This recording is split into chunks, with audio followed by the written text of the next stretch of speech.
आज के इस वीडियो में हम जानेंगे मंदिर के बाहर ऐसी कामुक मूर्तियां क्यों बनाई गई। ऐसी कामुक मूर्तियों के लिए खजुराहो के मंदिर अपना अलग ही महत्व रखते हैं। ये अपनी तरह के इकलौते मंदिर माने जाते हैं। खजुराहो के मंदिरों का निर्माण 950 ईस्वी से 1050 ईस्वी के बीच हुआ था। पहले यहाँ पर 85 मंदिर हुआ करते थे, लेकिन अब सिर्फ 22 ही बचे हैं। हमारे मन में कई बार प्रश्न उठता है कि आखिर मंदिर के बाहर इस तरह की कामुक मूर्तियां बनाने के पीछे राज क्या है। चलिए पहले कुछ और जानते हैं इन मंदिरों के बारे में। खजुराहो के मंदिर चारों ओर खजूर के पेड़ थे, जिसकी वजह से इसे खजुराहो का नाम मिला।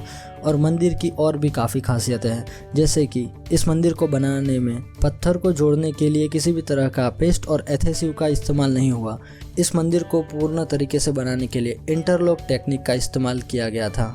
लेकिन इन मूर्तियों के सामने ये टेक्निक अनदेखी रह जाती है, क्योंकि इसका मुख्य आकर्षण यह मूर्तियाँ ही है जो यहाँ आने वाले के मन में सवाल पैदा करती हैं। अलग अलग विशेषज्ञों के अलग अलग राय दी है, लेकिन जो मुख्य रूप से 5 मान्यताएं हैं वो कुछ इस प्रकार है।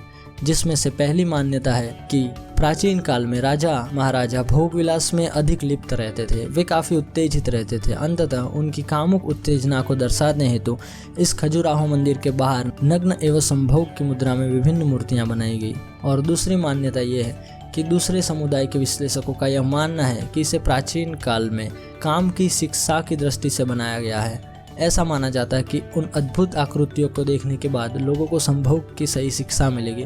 प्राचीन काल में मंदिर ही एक ऐसा स्थान था जहां लगभग सभी लोग जाते थे, लेकिन संभोग की शिक्षा देने के लिए मंदिरों को ही चुना गया। तीसरी मान्यता ये है कि मोक्ष के लिए हर इंसान को 4 रास्तों से होकर गुजरना पड़ता है: धर्म, अर्थ, योग और काम। ऐसा माना जाता है कि इस दृष्टि से मंदिर के बाहर नग्न मूर्तियां लगाई गई है, क्योंकि यही काम है और इसके बाद सिर्फ और सिर्फ भगवान की शरण ही मिलती है। इसी कारण इसे देखने के बाद भगवान के शरण में जाने की कल्पना की गई है। चौथी मान्यता में कुछ लोगों का मानना है कि इन सब के अलावा इसके पीछे हिंदू धर्म की रक्षा की बात बताई गई है। इन लोगों के अनुसार जब खजुराहो के मंदिरों का निर्माण हुआ तब बौद्ध धर्म का प्रसार काफ़ी तेजी के साथ हो रहा था।